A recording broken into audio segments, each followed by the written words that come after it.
तो स्टार्ट करते हैं आज की क्लास। इनफैक्ट आज की क्लास बहुत इंपॉर्टेंट होने वाली है।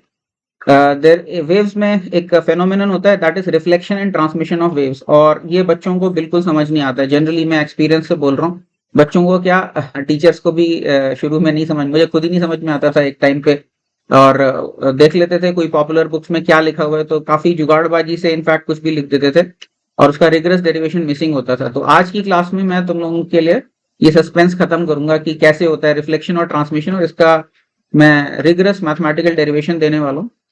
और ऑफ कोर्स हम लोग कल की क्लास में हम एनर्जी और पावर हम डिस्कस कर रहे थे, तो उसी से रिलेटेड चीज है इंटेंसिटी, तो वो सब डिस्कस करेंगे। और उसके अलावा कुछ बहुत ही इंपॉर्टेंट न्यूमेरिकल्स आज की क्लास में मैं डिस्कस करने वाला हूँ, जिनकी अंडरस्टैंडिंग बहुत इंपॉर्टेंट है to be able to correctly write the equation of waves from given circumstances. तो वो सब चीजें बहुत ध्यान से देखनी। तो आज की क्लास में तुम लोगों का फुल फोकस चाहिए रहेगा, एंड आई एम श्योर आज की क्लास में फोकस करोगे तो this is, I mean the reward is worth that focus. जो आज की क्लास के बाद थोड़ा सेटिस्फैक्शन मिलेगा, तुमको मजा आएगा आज की क्लास में, ठीक है। तो चलो स्टार्ट करते हैं आज की क्लास। तो तो सबसे पहले हम लोग बात करते हैं intensity of the string waves. तो ये डिफाइन करने की ही बात है, सिंपल। इंटेंसिटी कैसे डिफाइन करते हैं हम लोग? इंटेंसिटी होती है हम लोगों की power transmitted per unit cross sectional area of the string. तो ये स्ट्रिंग का कोई सेक्शन है, मान लो इसका क्रॉस सेक्शनल एरिया एस है, तो बस पावर को मैं एस से डिवाइड कर दूंगा तो मेरी इंटेंसिटी आ जाएगी, ठीक है। अब पावर तो हमने कल डिफाइन किया था, कल डेराइव किया था रादर। प्रोग्रेसिव वेव के लिए पावर क्या था हमारा? म्यू वी जी, है ना। प्रोग्रेसिव वेव के लिए था म्यू वी जी, और वैसे जनरल वेव के लिए था, याद करो, minus T del Y by del x into del Y by del T. तो अभी तो यहाँ पे मैं बस प्रोग्रेसिव वेव के लिए लिख रहा हूँ, तो बस हाफ म्यू वी जी तो पावर है, उसको एस से डिवाइड कर दिया, तो ये क्या आ गया मेरा? हाफ रो वी जी आ गया, तो पावर। अच्छा, by the way mu upon s rho कहाँ से आ गया? तो वो देखो, अगर इस सेगमेंट का मास डीएम है तो इसको mass per unit length into length of the element भी लिख सकता हूँ, या फिर mass per unit volume into volume of the element भी लिख सकता हूँ। तो यानी mu d x equal to rho s d x. तो इसका मतलब क्या? म्यू बाई एस जो है रो है। तो ये हमेशा ध्यान रखना, मास पर यूनिट लेंथ को क्रॉस सेक्शन से डिवाइड करते हैं तो हमेशा हमारा मास पर यूनिट वॉल्यूम बन जाता है, मास पर यूनिट लेंथ को डिवाइड करके। तो ये हमारा इंटेंसिटी आ गया, ठीक है। ये इंटेंसिटी आ गया। अब ये इंटेंसिटी तो हमारी इंस्टैंटेनियस इंटेंसिटी है, कैपिटल जी की वैल्यू तो इंस्टैंटेनियस डालोगे तो इंस्टैंटेनियस इंटेंसिटी आएगी। अब मान लो मुझे एवरेज इंटेंसिटी निकालनी है over a large period of time, या फिर ओवर अ फुल साइकिल भी कह सकते हैं, एवरेज निकालनी है। तो क्या करोगे? जी की जगह जी एवरेज डाल देंगे, तो आई एवरेज क्या हो जाएगा? हाफ रो वी तो एज इट इज कॉन्स्टेंट्स है, यहाँ पे V by the way wave की वेलोसिटी, राइट। और जी एवरेज की वैल्यू कल निकाली थी हम लोगों ने, वो क्या था? A square omega square. तो क्या आ गया मेरा? Average intensity half rho v a square omega square आ गया, ठीक है। या फिर हम सीधे भी लिख सकते हैं average intensity is average power divide by cross sectional area, तो उससे भी यहाँ पे समझ में आता है half rho v a square omega square. तो ये हम लोगों की क्या आ गई? ये हम लोगों की एवरेज इंटेंसिटी आ गई, ठीक है। तो I average is half rho v a square omega square. तो ध्यान रखने वाली बात क्या है? एम्पलीट्यूड के स्क्वायर के प्रोपोर्शनल है और फ्रीक्वेंसी के स्क्वायर के प्रोपोर्शनल है हम लोगों की एवरेज इंटेंसिटी, ठीक है। तो यहां तक समझ में आया होगा सभी को। तो कुछ डिस्कशन है तो बोल दो, नहीं तो फिर आगे बढ़ते हैं हम लोग।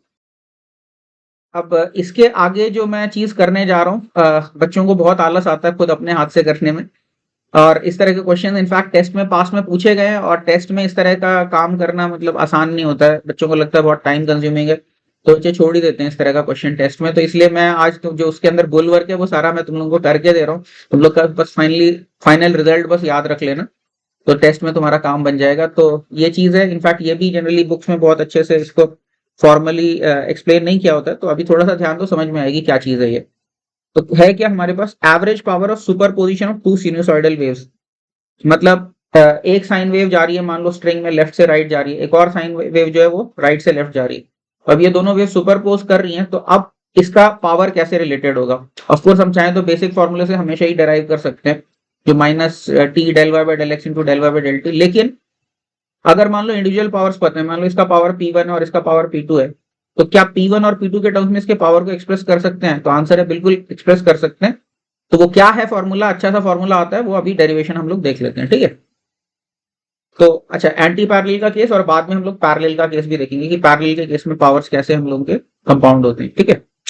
तो क्या माना हमने? Let the wave function of the wave travelling in the string be y equal to a sin kx minus omega t plus phi 1 plus b sin kx plus omega t plus phi 2। तो देख सकते हो ये मेरी right travelling wave है और ये मेरी लेफ्ट ट्रैवलिंग वेव है, और एकदम जनरल है क्योंकि फाई 1 फाई 2 भी आर्बिट्रेरी है और एम्पलीट्यूड भी मैंने आर्बिट्रेरी ले रखे हैं, ठीक है। तो ये हम लोग की ऑफ कोर्स फ्रीक्वेंसी दोनों की बराबर है, ठीक है, फ्रीक्वेंसी तो सेम रख रहे हैं हम कभी। तो पावर क्या हो जाएगा हमारा, power is minus T del Y by del x into del Y by del T. तो क्या है, अब इसके बाद तो हाथ से भी कर सकते हैं इसको, लेकिन मैंने सॉफ्टवेयर से करके रखा हुआ है ये, ताकि टाइम थोड़ा बचे। तो क्या करोगे, ये y है तो y को x के रिस्पेक्ट में डिफरेंशिएट करोगे तो del Y by del x आ जाएगा, t के रिस्पेक्ट में डिफरेंशिएट करोगे तो del Y by del t आ जाएगा।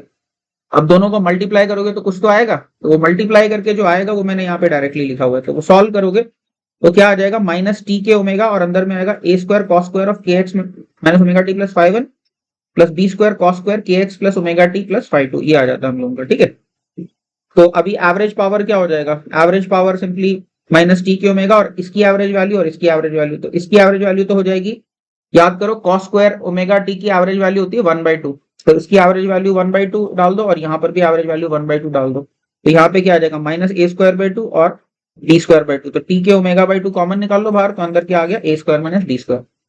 तो ये मेरा क्या आ गया, पावर। ठीक है, अब ये पावर P1 और P2 इंडिविजुअल पावर से कैसे रिलेट होता है, तो मान लेते हैं P1 खाली इस वाली वेव का पावर P1 और खाली इस वाली वेव का पावर मान लो P2 है।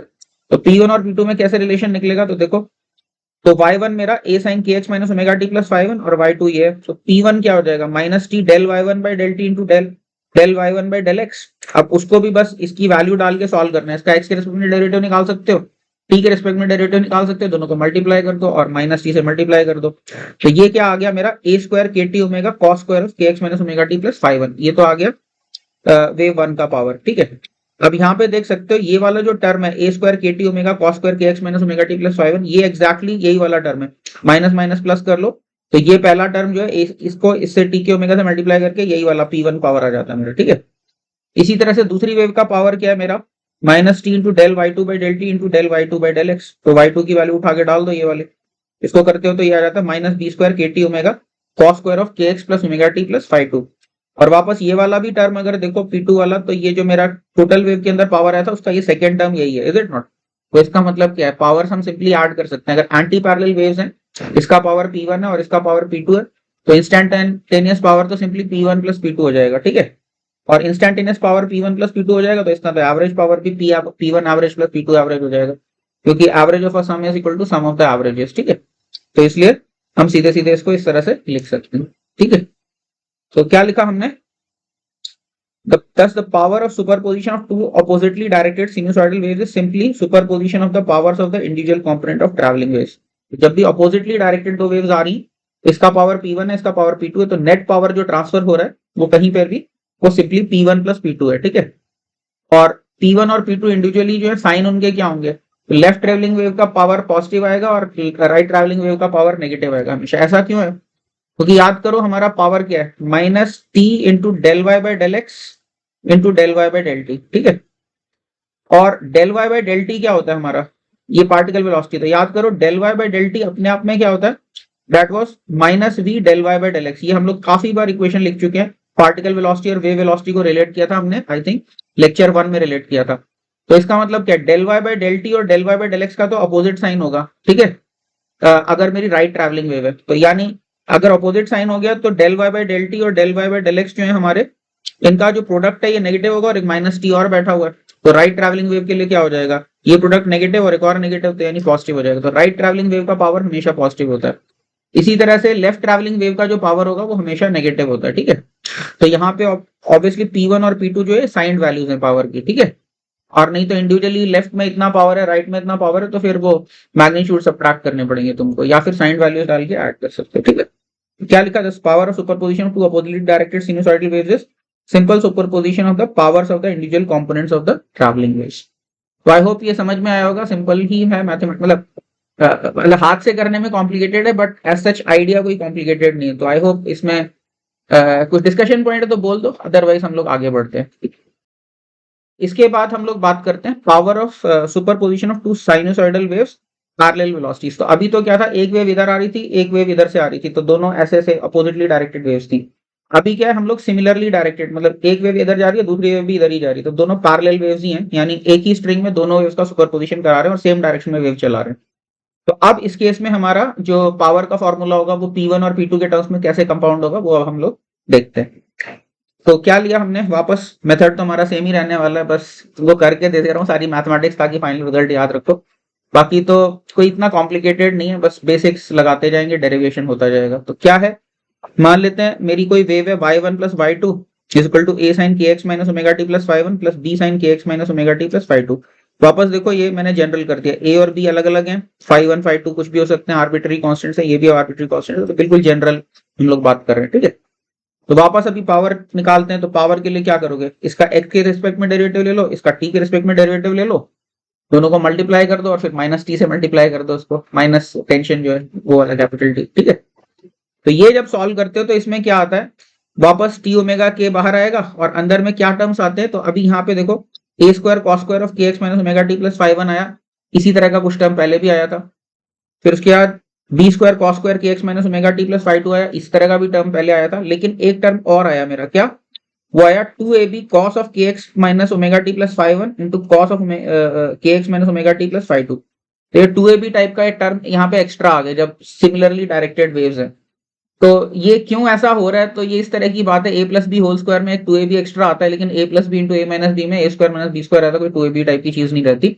तो इफेक्टिवली उसी टाइप का कुछ हो रहा है यहाँ पे, ठीक है। और अगर और अच्छे से करना है तो अपने हाथ से करके देखो तो समझ में आ जाएगा क्या ये 2ab वाला टर्म क्यों एक्स्ट्रा आ गया, ठीक है। करके देखोगे तो ये आ जाएगा, ठीक है, मैंने मैथमेटिक्स से करके देखा हुआ है। तो अब मेरे पास अगर मान लो खाली y1 होता, तो y1 के लिए पावर निकालोगे तो वापस y1 की अकेले की पावर उसी तरह से निकालोगे, minus T del y1 by del x into del y1 by del T, this is suppose to be small T, ये स्मॉल टी है। हाँ, तो अब इसको निकालोगे तो ये आ जाएगा तुम्हारे पास टी ओमेगा की ए square cos square k x minus omega T plus 5 जो कि ये वाला टर्म इंटू टी ओमेगा की है, ठीक है। इसी तरह से खाली y2 का पावर निकालोगे तो वो तुम्हारा इसी तरह से निकालोगे तो टी ओमेगा के बेस b square cos square of k x minus omega T plus 5 आ गया, जो कि बेसिकली ये वाला टर्म है, ये टर्म ये वाला टर्म। तो P1 और P2 इंडिविजुअली तो ये दोनों टर्म्स हैं, लेकिन इसके अलावा यहाँ पे स्लाइटली डायरेक्टेड में एक एक्स्ट्रा टर्म और आया हुआ है, ठीक है। तो इसका मतलब अब ये एक्स्ट्रा टर्म क्या है, तो यहाँ पे ये टर्म देख सकते हो, ये इसका और इसका ज्योमेट्रिक मीन का ये डबल लिखा हुआ है, क्योंकि यहाँ कॉस स्क्वायर है, यहाँ पे भी कॉस स्क्वायर और ये कॉस और कॉस है, तो इन दोनों का ज्योमेट्रिक मीन का डबल लिखा हुआ है बेसिकली। तो इसका मतलब क्या है, ये जो है हमारा पावर क्या आ गया, ये P1 है, ये P2 है, और ये क्या लिखा है 2 रूट P1 P2 लिखा हुआ है, ठीक है। तो जब लाइकली डायरेक्टेड सेम डायरेक्शन में हमारी वेव्स जा रही है तो नेट पावर क्या हो जाएगा P1 plus P2 plus 2 root P1 P2, ये इंस्टेंटेनियस पावर आ गया हमारा, ठीक है। अब एवरेज पावर की बात करते हैं, तो एवरेज पावर के लिए क्या करेंगे, ये वाले टर्म की मुझे एवरेज वैल्यू चाहिए, 2 cos of something into cos of something. तो इसको 2 cos a cos b वाले फॉर्मूले से खोल लेते हैं, फिर देखेंगे कुछ चीज नजर आने लगेगी। तो क्या करते हैं, 2 cos a cos b से इसको अगर खोलते हैं तो ये मेरे को लिख सकते हैं, इसको अगर एक्सपैंड करूंगा तो ये आएगा ab into cos of 5 1 minus 5 2 and plus ab into cos of 2 kx minus 2 omega T plus 5 1 plus 5 2, ठीक है। तो अब इसमें से जो सेकेंड वाला टर्म है, ये सेकेंड वाला टर्म यानी ये वाला जो टर्म है, ये तो सिंपल कोसाइन टर्म है, और सिंपल कोसाइन टर्म तुम्हें पता है कॉस टर्म जितना देर पॉजिटिव होता है उतना ही देर नेगेटिव होता है, तो इसकी तो एवरेज वैल्यू 0 हो जाएगी। और ये वाला टर्म जो ये कांस्टेंट टर्म है, ए कांस्टेंट है, बी कांस्टेंट है, 5 1 माइनस 5 2 एक कांस्टेंट है, तो ये कांस्टेंट टर्म है। तो कांस्टेंट टर्म की एवरेज वैल्यू तो कांस्टेंट टर्म ही हो जाता है, और ये कोसाइन टर्म सिंपल है तो इसकी एवरेज वैल्यू 0 हो जाएगी। तो इसका मतलब इसकी जो एवरेज वैल्यू सिंपली क्या हो जाएगी, A B cos of 5 1 minus 5 2, right. तो अब इसको अगर हम पुट कर दें तो मेरा टोटल एवरेज पावर क्या आ जाता है, तो t omega k a square by 2 plus b square by 2 plus a b into cos of 5 1 minus 5 2। तो इसको क्या लिख सकते हैं, तो a square by 2 into t omega k मेरा P1 एवरेज था, इसी तरह से b square by 2 into t omega k मेरा P2 एवरेज था। और ये टर्म क्या हो जाएगा, फिर ये हो जाएगा twice under root of P1 average into P2 average into cos of delta 5, ठीक है। डेल्टा 5 को 5 1 माइनस 5 2 मॉड लिख सकते हैं, 5 1 माइनस 5 2 लिखो या 5 2 माइनस 5 1 लिखो, कॉस में फर्क नहीं पड़ता, cos of minus theta is same as cos theta, ठीक है। तो ये हम लोगों का एवरेज पावर कंपाउंड हुआ। तो यहाँ पे क्या है, यहाँ पे सिंपली एवरेज पावर्स को ऐड नहीं कर सकते, जब ऑपोजिट वेव्स थी तो हमारा ये रिजल्ट आया था simply P1 average plus P2 average, लेकिन यहाँ पे जो है ये P1 average plus P2 average plus 2 root P1 P2 into cos delta 5 और आ गया, ठीक है। और ये हम चाहते तो एक और भी तरह से देख सकते थे, ये जो रिजल्ट है कैसे देख सकते हैं इसको, तो हमें पता है नेट एम्पलीट्यूड क्या होता है, अगर दो फेजर्स हमारे हैं A1 और A2 एम्पलीट्यूड के, तो नेट फेजर होता है मेरा A1 square plus A2 square plus 2A1 A2 cos delta 5, ये मेरा A स्क्वायर होता है, ठीक है। और मेरा जो पावर है, अभी थोड़ी देर पहले देखा था कि आगे की तरफ प्रोग्रेसिव वेव है तो उसमें एम्पलीट्यूड स्क्वायर के प्रोपोर्शनल ही तो होता है पावर, तो ये मेरा P1 के प्रोपोर्शनल है, ये मेरा P2 के प्रोपोर्शनल है, और ये 2 P1 P2 cos delta 5 rather 2 root P1 root P2 cos delta 5, ठीक है। तो ये सीधे सीधे भी हमें ये रिजल्ट दिख रहा है। अगर मैं सीधे ही मैं फेजर्स के एडिशन की तरह से देख लूं, क्योंकि फ्रीक्वेंसी तो थ्रू आउट सेम ही है। समझ में आई बात? ठीक है। अच्छा, power of a travelling wave along x axis is positive everywhere. X axis के अलोंग चलती हुई वेव का पावर हमेशा पॉजिटिव होता है, जो प्लस एक्स में जा रहा है। क्यों? क्योंकि del Y by del t और del Y by del x का हमेशा अपोजिट साइन होगा। क्यों? अभी मैंने जैसे बोला था minus V into del Y by del T into del Y by del X करते हो ना, into del Y by del x. और हमको पता है कि del Y by del T जो होता है अपने आप में क्या होता है ट्रैवलिंग वेव के लिए, this is minus v times del Y by del x. इसका मतलब क्या है, अगर v मेरा पॉजिटिव है यानी राइट ट्रैवलिंग वेव है, तो del Y by del x और del Y by del t के हमेशा अपोजिट साइंस होंगे। इसका मतलब क्या है, ये जो प्रोडक्ट है del Y by del T into del Y by del x, ये तो हमेशा नेगेटिव आएगा, ये जो प्रोडक्ट है। और नेगेटिव को एक और माइनस टी से मल्टीप्लाई करोगे तो वो पॉजिटिव हो जाएगा। इसका मतलब क्या है, राइट ट्रैवलिंग वेव का पावर हमेशा पॉजिटिव होगा। और इसी लॉजिक से अगर तुम देखोगे तो लेफ्ट ट्रैवलिंग वेव का जो पावर होगा वो हमेशा नेगेटिव होगा। ठीक है, तो मतलब एक वेव राइट की तरफ पावर लेके जा रही है, एक लेफ्ट की तरफ पावर लेके जा रही है, तो मतलब ये सेंस है। ठीक है, या फिर एक्स एक्सिस को उल्टा कर लोगे तो फिर लेफ्ट ट्रैवलिंग का पॉजिटिव आ जाएगा, राइट ट्रैवलिंग का नेगेटिव आ जाएगा। समझ गए? ठीक है, इसी तरह से यही लिखा हुआ है आगे। तो power of a left travelling wave along minus x is negative everywhere, this means energy is travelling in the minus x direction everywhere. ठीक है। अच्छा, फिर क्वेश्चन ये फोर्थ इक्वेशन को लेके क्या लिखा हमने, from four we can also write the similar equation in intensities. I1 और I2 मान लो इंडिविजुअल एवरेज इंटेंसिटीज है मेरी, तो दोनों वेव्स की वजह से किसी पॉइंट पे, तो नेट इंटेंसिटी क्या हो जाएगी मेरी, बस इसी फॉर्मूले को पूरे को S से डिवाइड कर दो, पावर डिवाइड बाय S हमारा इंटेंसिटी होता है, तो क्या आ जाएगा, I will be I1 plus I2 plus 2 root I1 I2 cos delta phi. तो ये मेरा एवरेज इंटेंसिटी का फॉर्मूला आ गया। तो आई होप ये सभी को समझ में आई होगी बात। ठीक है, कुछ डिस्कशन है तो अभी बता दो, और फिर उसके बाद अगले टॉपिक पे हम लोग चलते हैं। ठीक है।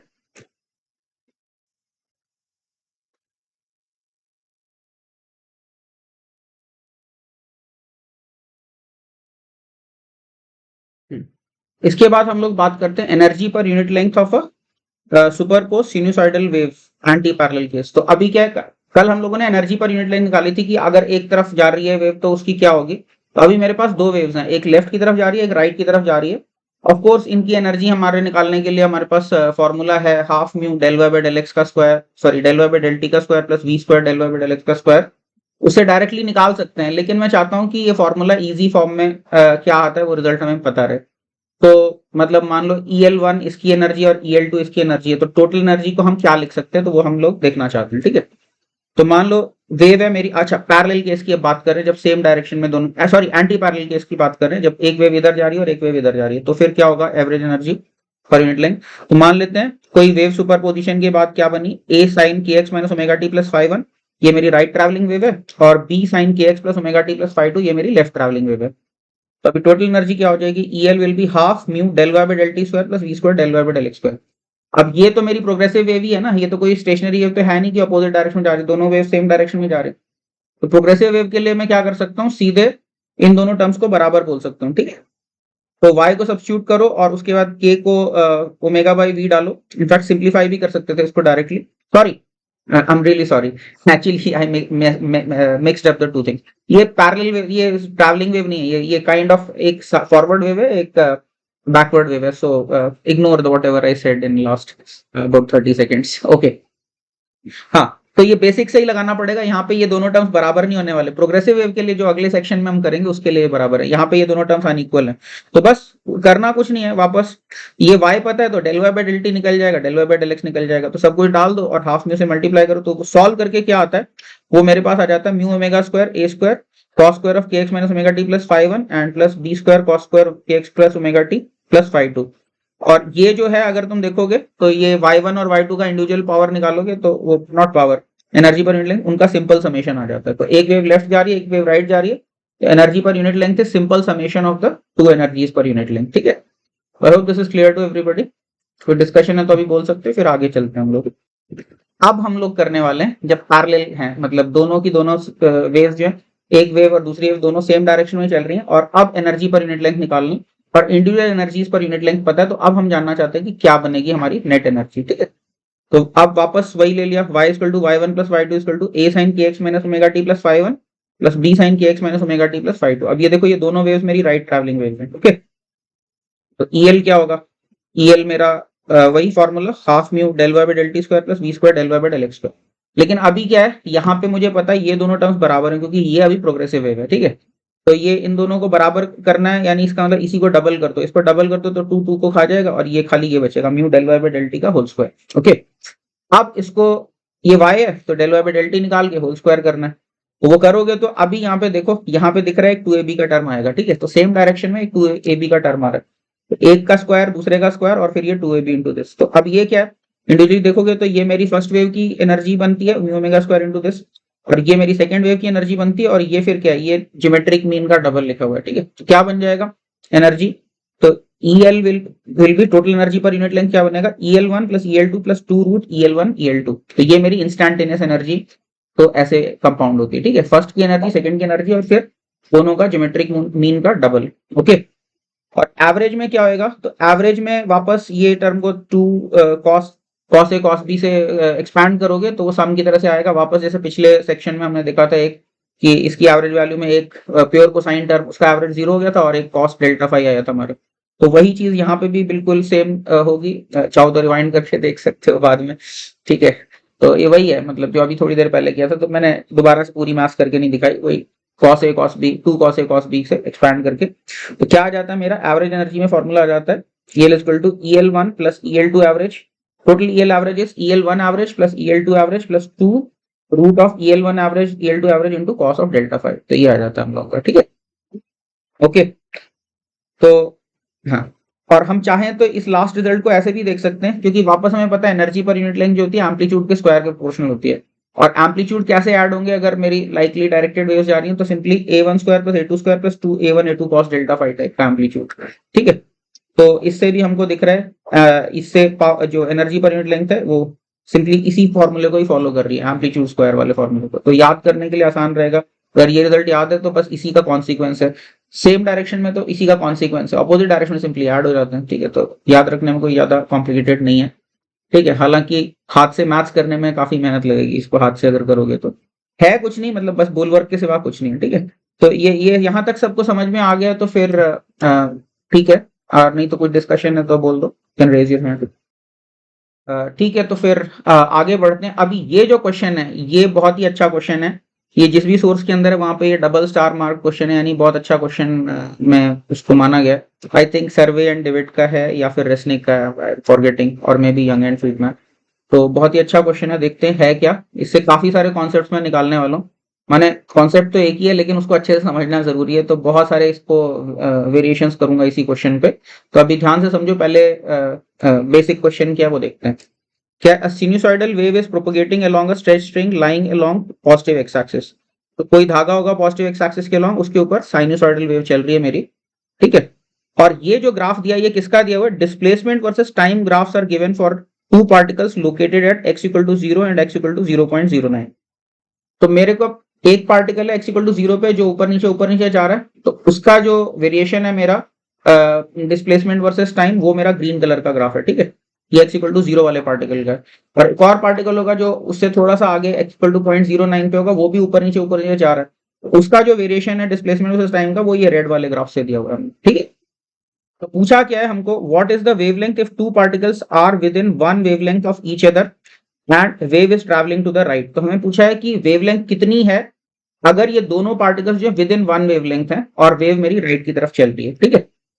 और सेकेंड पार्ट है इसी का, what is the instantaneous power at x equal to 0.09 and t equal to 0 if the tension in the string is 1 newton. तो दूसरा पार्ट है इसके अंदर, इसका इंस्टेंटेनियस पावर पूछा है, कहां पे, t इक्वल टू 0 पे पूछा है, ठीक है, और x इक्वल टू 0.09 पे पूछा है, ठीक है। तो ये दो चीजें हैं, इसमें से फर्स्ट पार्ट हम लोग कैसे करेंगे, तो अभी ध्यान से सुनना।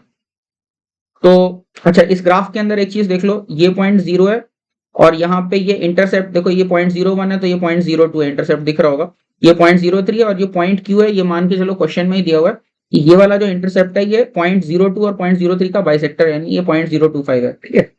इसी तरह से ये 0.03 है, ये 0.05 है, और ये जो है हमारा इंटरसेप्ट ये 0.04 है। तो ये सब इन्फॉर्मेशन मान लो क्वेश्चन में दी ही हुई है, ठीक है। ग्राफ जो बना होगा तो उससे रीड भी कर सकते हो, और वैसे एविडेंटली दिख भी रहा है, मैंने बिल्कुल to the scale figure adjust की हुई है, ठीक है। तो ये है, ठीक है। तो तो ये सब हमें करना है। तो अभी यहाँ पे एक चीज ध्यान से सुनना, तो इसका टाइम पीरियड तो बड़ा आराम से निकल जाएगा। तो देख सकते हो साइकिल कितने टाइम में कंप्लीट हो रही है, तो साइन वेव है ये यहाँ से शुरू होके यहाँ पे खत्म हो गई, तो यानी 0.04 सेकेंड तो इसका टाइम पीरियड ऑफ ऑसिलेशन हो गया, ठीक है। अच्छा, और यहाँ पे देखो जो काम x इक्वल टू 0 पे हो रहा है, x इक्वल टू 0 पे ये ग्रीन वाला ग्राफ है ना, तो जो काम x इक्वल टू 0 पे हो रहा है वही काम मेरा x इक्वल टू 0.09 पे कितने डिले के साथ हो रहा है। तो ये चीज देख सकते हो यहाँ पे, ये जो पैटर्न है x इक्वल टू 0 से जो शुरू हुई पैटर्न, और जो x इक्वल टू 0.09 पे उसी तरह की पैटर्न जो बन रही है वो कितने डिले से शुरू हो रही है। ये पॉइंट Q जो है ये 0.025 सेकेंड पे। इसका मतलब जो मेरी कॉन्फ़िगरेशन x इक्वल टू 0 पे है वही configuration x equal to 0.09 metre पे आने में हमको कितना टाइम लग गया, 0.025 सेकेंड्स लग गया, ठीक है। तो स्पीड पता चल गई मुझे वेव की, है ना। मुझे टाइम पता है पहुंचने का और मुझे लोकेशन पता है उस पार्टिकल की, तो कितनी क्या लोकेशन 0.09 और टाइम है मेरा 0.025, तो इससे मेरे पास वेव की स्पीड आ जाएगी, ठीक है। अच्छा, वेव की स्पीड पता चल गई मुझे और वेव का टाइम पीरियड पता है, तो वेवलेंथ तो सिंपल ही है, स्पीड इनटू टाइम पीरियड कर दोगे मेरे पास वेवलेंथ भी आ जाएगी। अच्छा, वेवलेंथ आ गई और यहाँ पे देखो ये साइन वेव है, तो इसकी तो हमें पता है कि ये फंक्शन क्या दे रखा है, ये एम्पलीट्यूड इसका 4 मिलीमीटर है और ये साइन टी टाइप का ग्राफ है। तो मुझे t इक्वल टू 0 पे पता है x इक्वल टू 0 पे क्या हो रहा है, तो जनरल x के लिए मैं वेव की इक्वेशन भी लिख सकता हूँ। क्या करोगे, उसमें शिफ्ट लगा दोगे, राइट शिफ्ट कितना लगेगा, x अपॉन v का राइट शिफ्ट लग जाएगा। तो मुझे वेव की वेलोसिटी पता है, तो मेरे पास पूरी वेव की इक्वेशन आ जाएगी। अच्छा, वेव की इक्वेशन आ गई तो उसके बाद तो पावर निकालने के लिए क्या करोगे, minus T into del Y by del x into del Y by del T. तो ये भी पार्ट ए और बी पूरे के पूरे हो जाएंगे। तो अभी यही जो मैंने बातें बोली हैं इसी को मैं फॉर्मली पढ़ देता हूँ सोल्यूशन के अंदर। क्या लिखा, from the graph t equal to 0.04 second, तो ये दिख रहा है, ठीक है। एट और a मेरा 4 मिलीमीटर है। Thus oscillation at x equal to 0 is given as a sin omega t। तो oscillation तो मेरी a sin omega t sine का ग्राफ है। And at general x it is क्या हो जाएगा, y equal to a sin omega t minus x by v. क्यों, general x तक पहुंचने में कितना टाइम लगेगा, x बाई वी का टाइम लगेगा। तो ये मेरी जनरल इक्वेशन हो जाएगी, ठीक है। Now focus on the points mark p and q। तो p और q को देखो, तो क्या दिख रहा है on the graph, we can see that events at q are delayed by events at p by a time difference of 0.025 seconds। तो वही मैंने बोला ना, यहाँ पे देखो जो काम यहाँ पे हो रहा है वही काम यहाँ पे हो रहा है, कितने डिले के साथ हो रहा है, 0.025 सेकंड्स के साथ, ठीक है। 10 वेव वेलोसिटी क्या हो जाएगी, 0.09 डिवाइडेड बाय 0.025। तो वेव वेलोसिटी क्या हो जाएगी, 0.09 से इसको डिवाइड करोगे तो ये 3.6 मीटर पर सेकंड मेरी वेव वेलोसिटी आ गई, ठीक है। और वेवलेंथ क्या होगी, वो wave velocity into time period. तो टाइम पीरियड तो मेरा 0.04 सेकंड दिख रहा है इससे, और वेव वेलोसिटी आ चुकी है, तो बस दोनों को मल्टीप्लाई कर दिया तो मेरे पास क्या आ गया, वेवलेंथ आ गई 0.144 मीटर। समझ में आई बात, I hope this is clear to everybody, simple ही है, ठीक है। अब वेव इक्वेशन क्या है, अब तो बस डाल दो। तो a साइन ओमेगा हमारी क्या हो जाएगी, ओमेगा होती है 2 पाई बाय टाइम पीरियड, तो टाइम पीरियड पता है तो ओमेगा पता है, तो 2 pi by omega, omega sorry 2 pi by time period यानी ओमेगा, और t की जगह t minus x by v कर दिया। तो ये मेरा क्या आ गया, ये मेरा वेव का इक्वेशन आ गया। और इंटू 10⁻³ क्यों, क्योंकि y मेरा मिलीमीटर में दिया था, तो मीटर में करना है तो 10⁻³। तो ये मेरी वेव की इक्वेशन आ गई। अब वेव की इक्वेशन आ गई मेरी, अब पावर क्या है, अब तो बस सिंपल ही है, minus T del Y by del x into del Y by del t, ये करना है मुझे, ठीक है। और प्रोग्रेसिव वेव है तो मैं चाहूं तो इसको खाली एक टर्म भी लिख ही सकता हूँ, क्योंकि del Y by del t मेरा minus we del Y by del x है, तो मैं चाहूं तो इसको t v into del Y by del x का होल स्क्वायर भी लिख ही सकता हूँ, ठीक है। अभी क्या है, उसको डिफरेंशिएट कर दोगे, ये जो भी है मेरा a sin के x माइनस ओमेगा टी, इसको डिफरेंशिएट करोगे तो cos ऑफ a के cos of omega T minus के x टाइप का आएगा होल स्क्वायर, और t इक्वल टू 0 और x इक्वल टू 0.09 डाल दो इसके अंदर, तो सॉल्व करके हमारे पास पावर आ जाएगा इंस्टेंटेनियस।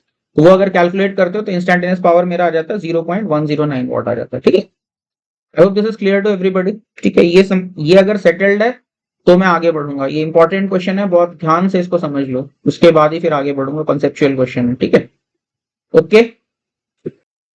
अच्छा, अब इस क्वेश्चन के वेरिएंट्स की बारी है।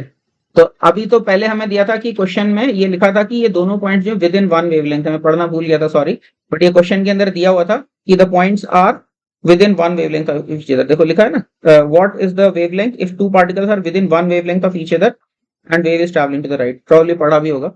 तो अब क्या है, मान लो वन वेवलेंथ मुझे नहीं पता है, ठीक है, मुझे ये नहीं पता है कि वन वेवलेंथ से सेपरेटेड है, किसी और डिस्टेंस से सेपरेटेड है मान लो, ठीक है। तो क्या लिखा क्वेश्चन हमने, if the wave were travelling to the left. अच्छा, एक तो ये पार्ट है, पहले ये वाला पार्ट करते हैं। अगर मान लो ये राइट ट्रैवलिंग वेव की जगह अगर लेफ्ट ट्रैवलिंग वेव होती तो फिर मेरी वेवलेंथ क्या होगी, ठीक है।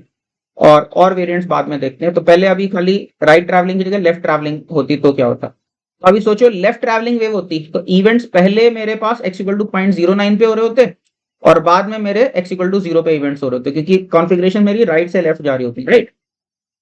तो अभी हम देखते हैं कि जो काम मेरा रेड वेव में हुआ है वही काम जो है ग्रीन वेव में कितने डिले के साथ हो रहा है। तो उसके लिए एक कन्वीनियंट पॉइंट पकड़ लेते हैं। तो यहाँ पे देखो पॉइंट क्यू देख लेते हैं रेड वेव का। जो काम यहाँ पे पॉइंट क्यू पे हो रहा है इसी तरह की शेप ग्रीन वेव की थोड़ा सा देर में कितने पे दिख रही है। तो जो काम यहाँ पे 0.025 सेकंड पे हुआ रेड वेव में, वही काम मेरा ग्रीन वेव में 0.04 सेकंड पे हुआ, राइट। ये जो काम यहाँ 0.025 पे हुआ वो 0.04। ध्यान रखना इसमें फ्यूचर की कॉन्फ़िगरेशन देखनी है, क्योंकि वेव अभी राइट से लेफ्ट जा रही है। तो इसका मतलब क्या है, रेड वेव पे रेड से ग्रीन वेव पे जाओगे तो फ्यूचर का टाइम होगा, राइट, ना कि पास्ट का टाइम। तो ध्यान रखना 0.025 पे यहाँ पे जो हुआ वही काम वहां पे 0.04 सेकंड पे हुआ। तो कितने डिले के साथ पहुंचा, तो 0.015 सेकंड का डिले हो गया, ठीक है। तो वापस अब डिस्टेंस कितना है, डिस्टेंस तो वही 0.09 सेकंड है और डिले 0.015 सेकंड्स का है। तो डिवाइड कर दोगे तो स्पीड मिल जाएगी, ठीक है। तो क्या लिखा, वही लिखा। Focus on points W and Q। तो ये पॉइंट W यहाँ पे शायद बनाना भूल गया, यहाँ पे W इधर कहीं है। Just one second, I think this is point W। ये पॉइंट W है, ठीक है। तो ये 0.04 सेकंड पे ये पॉइंट W होगा, ओके। इनफैक्ट ऊपर वाले वेव में मैंने दिखा रखा था W, यहाँ पे देखो ये W बना रखा है, तो वही वाला W यहाँ पर भी है, ठीक है। W and Q, events that occurred at x equal to 0.09 at t equal to 0.025 second occur at x equal to 0 at time 0.04 second, ठीक है। वही बात जो मैंने अभी बोली थी, यहाँ पे ये 0.04 सेकंड पे वही काम हुआ जो यहाँ पे 0.025 पे हुआ था, ठीक है। Thus velocity is equal to 0.09 divided by 0.04 minus 0.025. So this time the velocity will come out to be 6 metre पर सेकेंड। तो अब लैम्डा क्या हो जाएगा, 6 into 0.04, तो लैम्डा मेरा 0.24 मीटर आ गया अभी, ठीक है। अब हम चाहें तो वापस पूरी वेव की इक्वेशन वैसे ही लिख सकते हैं। ए साइन ओमेगा टी को शिफ्ट करना पड़ेगा हमें, तो अभी लेफ्ट शिफ्टिंग लगानी है तो t plus x by v आ जाएगा instead of t minus x by v, ठीक है, ओके। अब इसके अगले वेरिएंट की बात करते हैं। आई होप ये वाला तो समझ में आया होगा। ये तो बस सिंपली है कि वेव की डायरेक्शन दूसरी है तो वेवलेंथ हमारी क्या होगी, ठीक है, और या वेव की इक्वेशन क्या होगी, तो सब निकाल लिया हमने, ठीक है। तो ये क्लियर है, तो फिर आगे बढ़ेंगे, नहीं तो डिस्कस कर। तो अब इसका अगला वेरिएंट है हमारा क्या, what would be the wavelength if it were known that separation between two particles lies between lambda and 2 lambda। अभी क्या है, पहले तो हमें दे रखा था कि ये दोनों पार्टिकल्स जो है 1 लैम्डा से कम के सेपरेशन पे हैं, ठीक है। खैर वो बात तो हम ऐसे भी बोल सकते थे, क्योंकि देखो जो टाइम डिले है यहाँ से यहाँ तक का जो टाइम डिले है फेज का पहुंचने का, हमें पता पूरा टाइम पीरियड तो मेरा 0.04 सेकंड है, और यहां से यहां तक का जो टाइम डिले था यहां से लेके यहां तक जो फेज में वो मेरा 0.025 सेकंड्स का डिले था, तो जो कि वो एक टाइम पीरियड से कम का डिले है। तो हमें पता है एक पूरे टाइम पीरियड में तो वन वेवलेंथ आगे बढ़ती है, तो ऑब्वियसली एक टाइम पीरियड से कम का अगर टाइम डिले है तो ऑब्वियसली वो पार्टिकल्स एक वेवलेंथ से कम के अंदर ही लोकेटेड होते हैं, ठीक है। उससे ज्यादा में लोकेटेड नहीं हो सकते, एक टाइम पीरियड से कम में ही, एक वेवलेंथ से कम में ही लोकेटेड होंगे, ठीक है, ओके। अभी हमें क्या दिया हुआ है कि अब मान लो पार्टिकल्स के बीच में जो है लैम्डा से लेके 2 लैम्डा के बीच का सेपरेशन है लेटर से, ठीक है। अब एक चीज सोचो, जो किसी भी पार्टिकल की कॉन्फ़िगरेशन होगी उससे लैम्डा आगे अगर जो पार्टिकल होगा उसकी भी तो एग्जैक्टली सेम ही कॉन्फ़िगरेशन होगी। इनफैक्ट लैम्डा क्या, एन लैम्डा ऐड कर दो तो वो लैम्डा की डेफिनेशन ही वही होती है, सेम फेज में होते हैं पार्टिकल्स, ठीक है नहीं। तो जो कॉन्फ़िगरेशन 0.09 पे होगी वही 0.09 प्लस लैम्डा पे भी होगी, वही 0.09 माइनस लैम्डा पे भी होगी, ठीक है नहीं। लेकिन क्योंकि मेरा टाइम 0.025 सेकेंड है जो कॉन्फ़िगरेशन ट्रांसफर का ग्रीन वेव से रेड वेव के अंदर राइट ट्रैवलिंग वेव है, तो जो कि टाइम पीरियड ऑफ ऑसिलेशन से छोटा है, इसका मतलब ऑब्वियसली वो पॉइंट इसका मतलब ऑब्वियसली जो सेपरेशन लेना पड़ेगा दो पार्टिकल्स में वो एक वेवलेंथ से कम का सेपरेशन में इंटरेस्ट है मेरा। तो अगर मेरे को दे रखा है x इक्वल टू 0.09 जो है ये लैम्डा से 2 लैम्डा के बीच में लाई करता है, यानी मेरा जो इंटरेस्टिंग पॉइंट ऑफ इंटरेस्ट है वो इसमें से लैम्डा सब्ट्रैक्ट करके मिलेगा। बात समझ आएगी नहीं, क्योंकि टाइम ऑफ ट्रैवल जो है वो एक टाइम पीरियड से कम है। इसका मतलब क्या है, दो पार्टिकल्स में सेपरेशन कौन सा वाला चाहिए मुझे, जो एक वेवलेंथ से कम हो। तो अभी तो हमें बोल दिया कि अब ये रेड वेव ऐसे पार्टिकल का है जो 0.09 पे जो कि लैम्डा से 2 लैम्डा के बीच में जिसका सेपरेशन है जो x इक्वल टू 0 वाला पार्टिकल, उससे इसमें से अगर मैं लैम्डा सब्ट्रैक्ट कर दूंगा तो मुझे वो पार्टिकल मिल जाएगा जिसका 0 से लेके लैम्डा के बीच में सेपरेशन है as compare to x equal to 0। समझ में आई बात की नहीं? ठीक है। और उसी पार्टिकल तक कॉन्फ़िगरेशन पहुंची होगी और एक टाइम पीरियड से कम की हम लोग बात करें तो एक टाइम पीरियड से कम में उतना ही डिस्टेंस चल सकती है, यानी ऑब्वियसली एक वेवलेंथ से कम का ही डिस्टेंस चल सकती है, इसलिए मैंने 0.09 में से लैम्डा को सब्ट्रैक्ट किया। आई बात समझ में कि नहीं? ठीक है। तो अब इसको यूज करके फिर हम लोग निकाल सकते हैं वेवलेंथ जो रिक्वायर्ड है। तो क्या लिखा मैंने, क्या लिखा, event at any x is same as event at x minus lambda. ठीक है, या फिर एक्स प्लस लैम्डा भी। अभी यहाँ पे एक्स माइनस लैम्डा क्यों लिखा? Thus, event at x2 is equal to 0.09 is same as at x equal to x1 is equal to 0.09 minus lambda। तो 0.09 minus lambda पे भी वही इवेंट होगा, बस फर्क क्या है, ये जो x1 है ये 0 से लैम्डा से छोटे डिस्टेंस से सेपरेटेड होगा। ठीक है। Now once again we can focus on points p and q। वापस p और q पे फोकस करते हैं। तो ये फेज कितने टाइम में 0.025 सेकंड में आगे चला गया। तो इसका मतलब क्या है, हम लिख सकते हैं 0.09 माइनस लैम्डा। तो ये पार्टिकल्स का सेपरेशन है 0.09 माइनस लैम्डा, जो हमारा रिक्वायर्ड पार्टिकल है। ठीक है, 0.09 वाले से एक लैम्डा पीछे चले गए ताकि एक लैम्डा से कम के डिस्टेंस की हम लोग बात कर सकते हैं। 0.09 minus lambda, this should be equal to wave speed into time. तो मेरा 0.025 सेकंड लगा कॉन्फ़िगरेशन ट्रांसफर में। ठीक है। और v को मैं क्या लिख सकता हूँ, v को मैं लिख सकता हूँ लैम्डा अपॉन टाइम पीरियड। तो मेरे पास क्या हो गया, इसको लिखा लैम्डा अपॉन टाइम पीरियड, यानी लैम्डा अपॉन 0.04 इंटू 0.025। तो अब ये देखो, तो ये इक्वेशन मेरी लैम्डा के अंदर ये इक्वेशन आ गई है। तो बस इसको आप रीअरेंज करके लैम्डा के लिए सॉल्व कर लेंगे। तो उसको सॉल्व करोगे तो लैम्डा की वैल्यू आ जाती है 0.055 मीटर आ जाती है। ठीक है। तो यहाँ पे ये हमारा वेवलेंथ आ गया रिक्वायर्ड। ठीक। इसी तरह से हम बिल्कुल इसी तरह से आगे प्रोसीड कर सकते हैं। अगर मान लो हमें पता होता कि जो पार्टिकल्स हैं इनका सेपरेशन n लैम्डा और n+1 लैम्डा के बीच में लाई करता है, क्या करते? वापस अगर n लैम्डा से n+1 लैम्डा के बीच में लाई कर रहा है ये जो x इक्वल टू 0.09 वाला पार्टिकल है, तो इसमें से n लैम्डा सब्ट्रैक्ट कर दूंगा तो मुझे वो पार्टिकल मिल जाएगा जो कि x इक्वल टू 0 के विद इन 1 वेवलेंथ लाई कर रहा है। ठीक है। और एक टाइम पीरियड से छोटा टाइम पीरियड है, इसलिए 1 वेवलेंथ से कम में लाई करना चाहिए। ठीक है। नहीं, एक टाइम पीरियड से ज्यादा का होता तो वो हम देखते कितने टाइम पीरियड्स बीत चुके हैं, तो उसके हिसाब से पता चल जाता कि कितने लैम्डा से कितना लैम्डा के बीच में होगा। लेकिन क्योंकि यहाँ पे एक टाइम पीरियड से कम का टाइम है दोनों वेव्स के बीच में, इसलिए मुझे पता है कि 0 से लैम्डा के बीच में ही मुझे कन्वर्ट करना है। दूसरा पार्टिकल जो है वो 0 से लैम्डा के बीच में ही ढूंढना है मुझे, बेशक जो हमें गिवन ग्राफ हो वो कोई से भी पार्टिकल का हो। ठीक है। तो क्या करेंगे, यहीं पे इसी इक्वेशन में माइनस लैम्डा की जगह माइनस n लैम्डा कर देंगे। ठीक है। और वापस लैम्डा में साइमल्टेनियस इक्वेशन आ जाएगी और हम लोग फिर लैम्डा के लिए सॉल्व करेंगे। तो ये बहुत ही इंपॉर्टेंट क्वेश्चन है, make sure you understand this 100%। इसको नोट्स को अच्छे से एक बार पढ़ लो। ये पूरा क्वेश्चन जो पूरा सीरीज ऑफ क्वेश्चंस है ये पूरा का पूरा एक बार अच्छे से पढ़ लो, समझ में आ गया, दिमाग में बैठ गया तो ठीक है, वेल एंड गुड। और अदरवाइज कहीं पे भी कोई काउंटर क्वेश्चन है तो बिल्कुल अभी इस टाइम पे सारे कंफ्यूजन दूर कर लो। This question is very very important for writing the wave equations. ठीक है। सब पढ़ लो, हो जाएगा तो मेरे को दोबारा से बताओ। ओके, इसके बाद अब हम लोग आ रहे हैं आज का जो सबसे कोर जो हमने बात करनी थी, वही जो मैंने पहले थोड़ा सा प्रीफेस किया था कि इसका डेरिवेशन तुम लोगों को बुक्स में ढंग से मिलता नहीं है और बहुत ही हैंड वेविंग टाइप का एक्सप्लेनेशन रहता है। इसने मेरे को बहुत परेशान किया मेरे टीचिंग करियर में, तो इसको वंस एंड फॉरवर्ड अभी अच्छे से समझ लेते हैं। स्टूडेंट भी बहुत परेशान रहते हैं, तो आज मैं बहुत ही रिगरस डेरिवेशन देने वाला हूँ, तो बहुत ध्यान से समझना। Reflection and transmission of waves की हम लोग बात करते हैं। तो मैं इसके पहले की डेरिवेशन में घुसूं, मैं तुमको कुछ दिखाना चाहता हूँ। तो I have some animated gif file है मेरे पास, तो मैं क्या करता हूँ, मैं सीधे एनिमेटेड गिफ पे लेके जाता हूँ, थोड़ा सा उसके ऊपर कमेंट्री करूंगा और then I will get back to this page. Okay, तो let me just take it a little forward. तो अभी ये ध्यान से देखो, अभी ऊपर वाली फिगर के ऊपर फोकस करो। तो यहाँ पे क्या है, एक इंसिडेंट पल्स है जो आई है, और यहाँ पे क्या है, दो तरह के धागे हैं, लेफ्ट साइड पे मोटा धागा और राइट साइड पे पतला धागा। ठीक है, धागे अलग अलग हैं, इसका मतलब उनमें वेलोसिटीज अलग अलग होंगी। ठीक है, तो यहाँ पे देखो एक इंसिडेंट पल्स आ रही है और जब बाउंड्री के ऊपर पहुंची है तो उसके बाद ये पल्स दो पल्सेस में टूट गई है। एक राइट ट्रैवलिंग पल्स है, एक लेफ्ट ट्रैवलिंग पल्स है। ठीक है, तो जो लेफ्ट ट्रैवलिंग पल्स है उसको हम कह देते हैं कि बाउंड्री पे रिफ्लेक्टेड पल्स है, और जो राइट की तरफ जा रही है उसको कहते हैं ट्रांसमिटेड पल्स है। ठीक है, तो ये केस है जहां पे अब हम देखेंगे कि अगर मेरा राइट में वेलोसिटी ज्यादा है और लेफ्ट में वेलोसिटी कम है, तो फिर जो माउंटेन आया ये माउंटेन की तरह से ही लौट के जाता है। ऑफकोर्स ट्रांसमिट तो हमेशा माउंटेन की तरह होता है।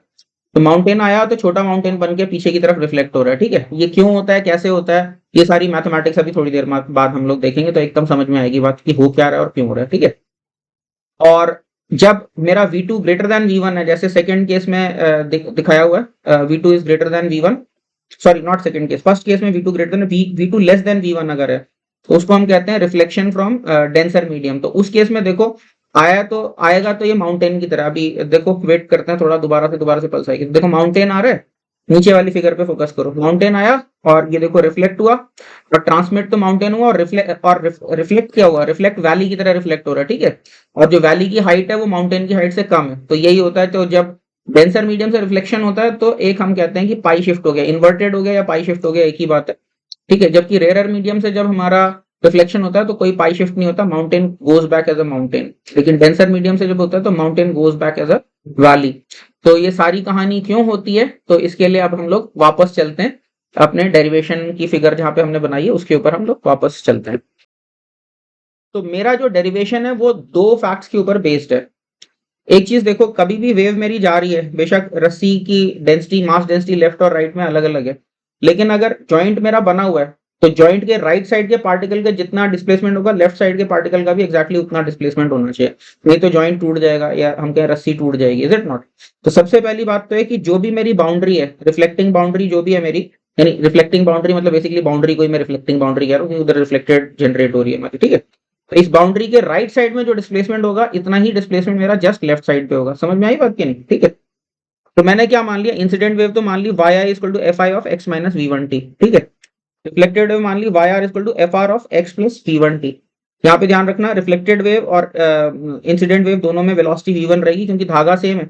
और वेलोसिटी क्या होती है, मेरी वेलोसिटी होती है root of f by mu, where f is the horizontal component of tension. तो हॉरिजॉन्टल कंपोनेंट टेंशन तो सेम ही है ना इंसिडेंट वेव के लिए और रिफ्लेक्टेड वेव के लिए। तो इसका मतलब यहाँ पे दोनों में वेलोसिटी जो है मेरी v1 ही रहेगी, ठीक है। तो एफ आई इंसिडेंट के लिए आई यूज किया सबस्क्रिप्ट और रिफ्लेक्टेड के लिए आर सबस्क्रिप्ट यूज किया। इसी तरह ट्रांसमिटेड के लिए क्या होगा, यहाँ पे मान लो वेलोसिटी v2 है तो y transmitted is f transmitted x minus v2t, ठीक है। तो ये मैंने फंक्शन अज्यूम कर लिए इंसिडेंट, रिफ्लेक्टेड और ट्रांसमिटेड वेव्स के, ठीक है। अब मान लो consider a wave incident at a boundary of two strings as shown in the figure. We wish to find the equation of transmitted and reflected waves. For this we shall use the following conditions. At x equal to 0, मान लो reflecting boundary ये मेरी x equal to 0 है, तो क्या लिखा मैंने यहाँ पे y incident plus y reflected equal to y transmitted. अब ये क्या लिख दिया, क्यों लिख दिया समझना। तो यहाँ से इंसिडेंट वेव आ रही है और रिफ्लेक्टेड वेव आ रही है, तो जो बाउंड्री के लेफ्ट साइड पे दोनों वेव एक साथ प्रेजेंट है, क्या इंसिडेंट वेव और रिफ्लेक्टेड वेव दोनों एक साथ प्रेजेंट है, तो नेट वेव क्या हो जाएगी, y incident plus y reflected हो जाएगी। तो बाउंड्री के लेफ्ट साइड में नेट डिस्प्लेसमेंट तो क्या हो जाएगा, y incident plus y reflected, ठीक है। और बाउंड्री के राइट साइड में डिस्प्लेसमेंट क्या हो जाएगा, y ट्रांसमिटेड, क्योंकि यहाँ पे तो खाली ट्रांसमिटेड वेव ही प्रेजेंट है, ठीक है। तो बाउंड्री पे लेफ्ट साइड पे displacement equal to right side पे डिस्प्लेसमेंट, बस इतना सा यूज किया है कि x इक्वल टू 0 पे ये होल्ड करेगा, ठीक है। Otherwise string will break, otherwise धागा टूट जाएगा, ठीक है। ठीक है, और इसके अलावा जो अगली इक्वेशन जो कंडीशन में यूज करने वाला हूं वो क्या है, मेरा कॉन्टिन्यूटी ऑफ स्लोप। मतलब बाउंड्री के लेफ्ट साइड पे जो स्लोप होगा मेरा धागे का, उतना ही स्लोप मेरा बाउंड्री के राइट साइड पे होगा। अब ये क्यों है, ये बहुत ध्यान से सुनना, बच्चों को दिक्कत आती है इसको समझने में। स्लोप बराबर क्यों होगा, तो एक चीज देखो, जब वेव चल रही है तो तुम्हें पता है किसी भी पार्टिकल का हॉरिजॉन्टल एक्सीलरेशन तो है नहीं, अगर पार्टिकल्स खाली ऊपर नीचे चल रहे हैं तो इसका मतलब कि हॉरिजॉन्टल टेंशन तो दोनों ही धागों में बराबर है, यहाँ पे हॉरिजॉन्टल टेंशन और यहाँ पे हॉरिजॉन्टल टेंशन बराबर है, ठीक है। अब सोचो जॉइंट के पार्टिकल के ऊपर फोकस करना, ठीक है। ये जॉइंट है तो जॉइंट की क्या मास है, जॉइंट तो नेग्लिजिबल मास का होगा, इज इट नॉट, क्योंकि जॉइंट तो इंस्टेंटेनियस यानी dx डिस्टेंस मान सकते हो, जॉइंट का क्या लेंथ है नेग्लिजिबल।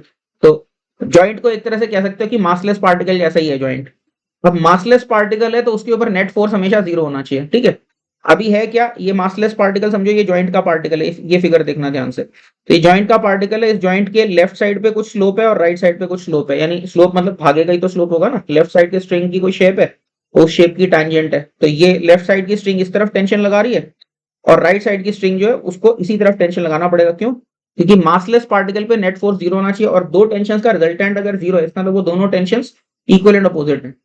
और इक्वल एंड अपोजिट अगर टेंशन है और टैंजेंट के अलॉन्ग टेंशन लग रहे हैं, इसका मतलब टैंजेंट्स इक्वल एंड अपोजिट है, ठीक है नहीं।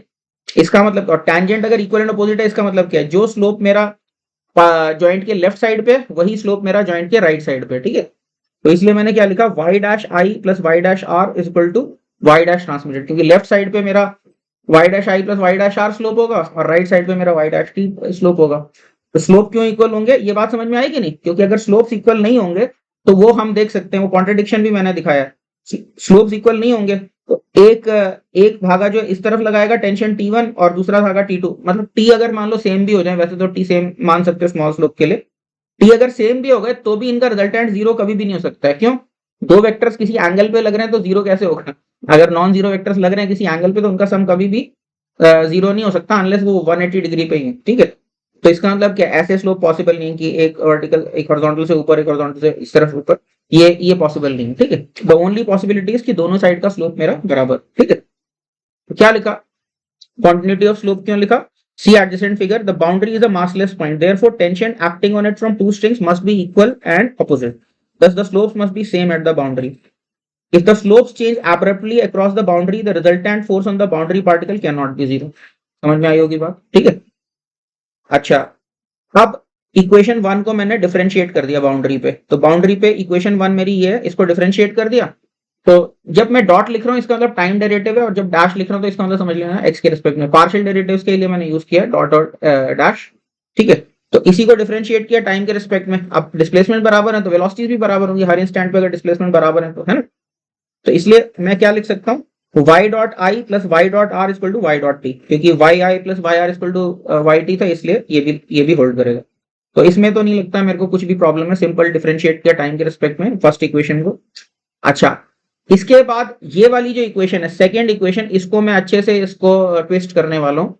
तो इसको कैसे ट्विस्ट करेंगे, इसको वापस टाइम डेरिवेटिव्स में कन्वर्ट करने वाला हूँ, तो वो ध्यान से सुनो, ये पार्ट बहुत ही इंपॉर्टेंट है, कंसंट्रेशन के साथ सुनने वाला है। तुमको पता है कि जो स्लोप होता है वो पार्टिकल वेलोसिटी को मैं स्लोप से रिलेट कर सकता हूँ, यानी जो भी स्लोप्स आ रहे हैं उनको मैं पार्टिकल वेलोसिटी के टर्म्स में भी लिख सकता हूँ। तो वाई डॉट क्या है, वाई डॉट तो मेरा पार्टिकल वेलोसिटी है, राइट। तो अभी ध्यान से सुनना मेरी बात, जैसे अभी खाली वाई डैश आई की मैं बात करता हूँ, ठीक है। वाई डैश आई, तो इंसिडेंट वेव मेरी लेफ्ट से राइट जा रही है, राइट। तो याद करो मैं लिख सकता हूँ पार्टिकल वेलोसिटी को लिखता हूँ y dot is equal to minus v times y dash, ऐसा लिख सकता हूँ कि नहीं पार्टिकल वेलोसिटी को, y dot equal to minus v times y dash. Basically ये वही जो इक्वेशन है del Y by del t equal to minus v times del Y by del x equation.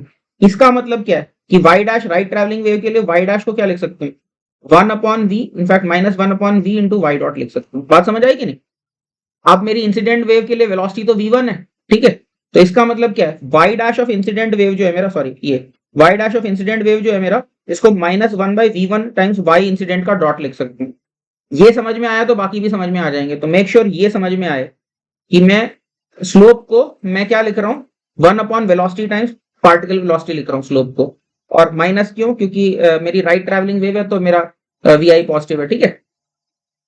इसी तरह से ट्रांसमिटेड वेव वो भी मेरी राइट ट्रैवलिंग वेव है, तो उसी के लिए इसी के पैरेलल ट्रांसमिटेड वेव के लिए भी हो जाएगा। तो वाई डैश ऑफ ट्रांसमिटेड को लिख सकता हूँ minus 1 by v t v two times y t dot, बिल्कुल उसी लॉजिक से, बस फर्क है कि ट्रांसमिटेड वेव जो वो v2 वेलोसिटी से राइट की तरफ जा रही है, तो बिल्कुल एक ही जैसे फॉर्मूले हैं दोनों, ठीक है। अब बात करते हैं रिफ्लेक्टेड वेव की। तो रिफ्लेक्टेड वेव की वेलोसिटी नेगेटिव है, ठीक है।